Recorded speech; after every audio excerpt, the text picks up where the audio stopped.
Alright, welcome back to Backyard Ceramics. We're in day 32 now. Day 33. Got a lot done yesterday. Gonna try to do a raku fire today. Hoping the weather holds out. It's pretty cloudy, it's been sprinkling off and on, but it's clear now. So, going to raku fire those West Virginia amulets, pendants, charms, whatever you want to call them. So I've got to put glaze on those, put them in a kiln, fire the kiln. That's on crooked. So hopefully the weather stays nice enough for that. I don't know if I'm going to do anything more than that. Just see how it feels.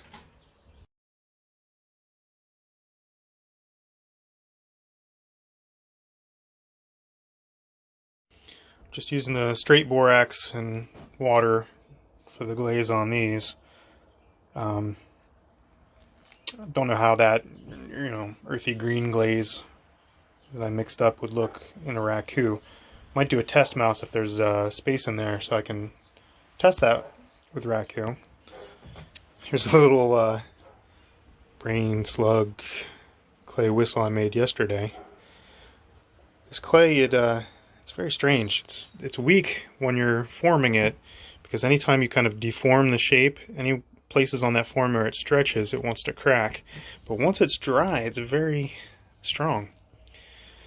Okay, so I'm going to load these up into the kiln. I got that kiln shelf tile that I hope will stand up to the thermal shock. Because this will definitely be more than one layer in the kiln.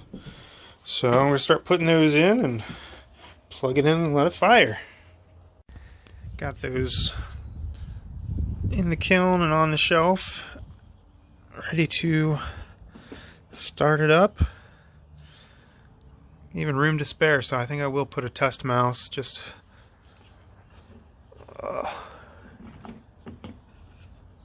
right here. This is the disappointing glaze from yesterday. Kind of relieved that it's such a disappointing glaze, though, honestly. I do need to find a easier way to make glass frit. Get some more colors available. Got it all loaded in there. Shouldn't require any candling because there's no greenware in there, so I'm just going to go ahead and close it up and plug it in. And then I'm going to go eat lunch. Alright, lunch is over, and the kiln is at temperature. And I wanted to explain something first, though. Raku firing, R-A-K-U, refers to this technique that I'm doing.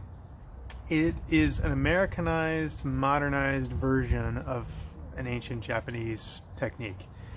What I mean when I talk about raku is not even actually the firing, because the firing is just in the electric kiln. That's standard.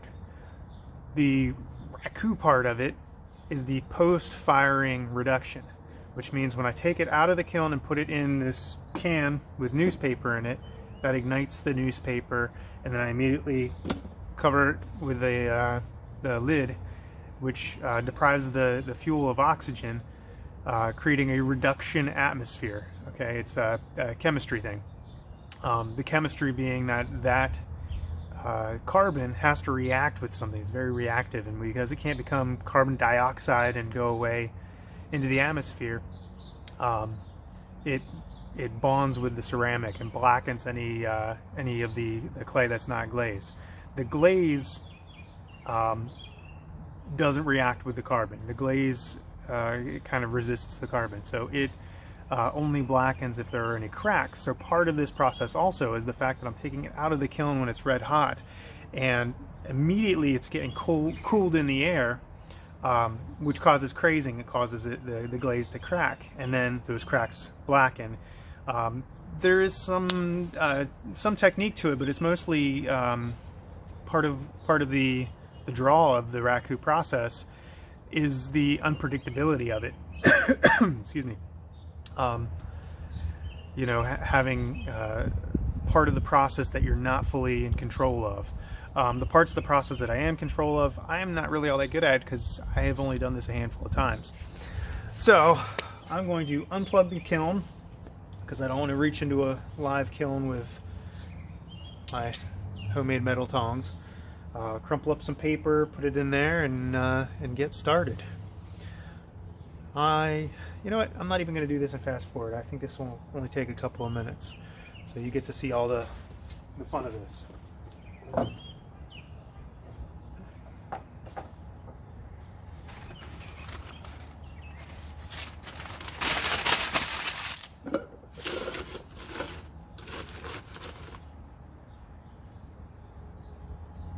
Ooh, that's warm.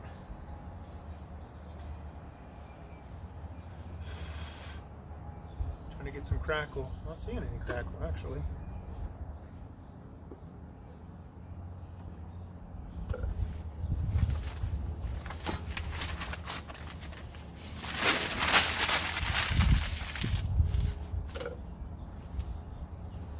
If I could just take this whole thing out.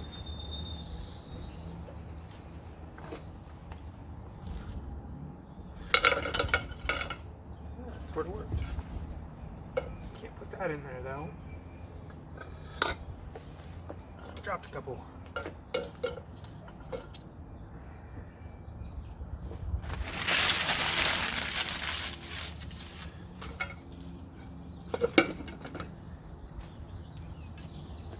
These I gotta do one at a time.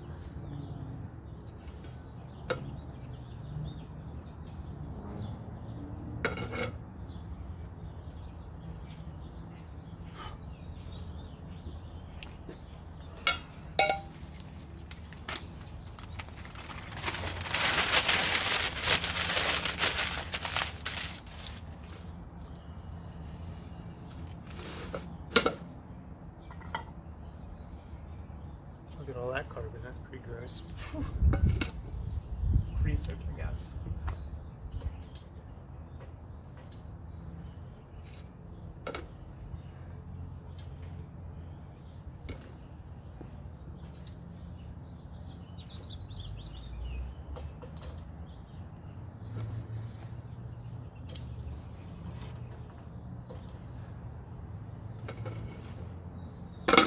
Some more paper and then the last few of them. I got 3 more. It was a lot more exciting when we did this in college. We had a big metal trash can instead of a little coffee tin. Much bigger fireballs. All right.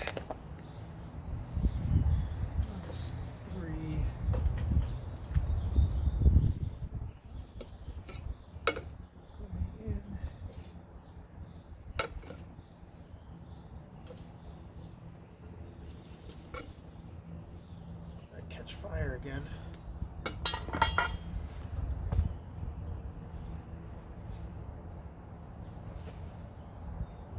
For that little backdraft.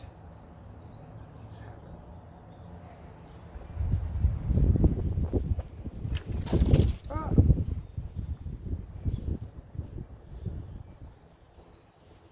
Maybe.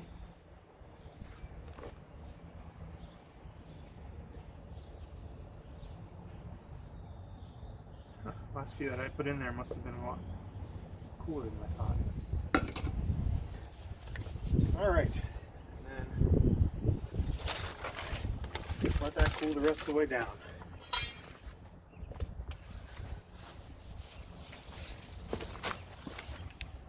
Oh boy, my favorite part, seeing what we got. Got a wet paper towel here. I'm just going to kind of smudge them off with it.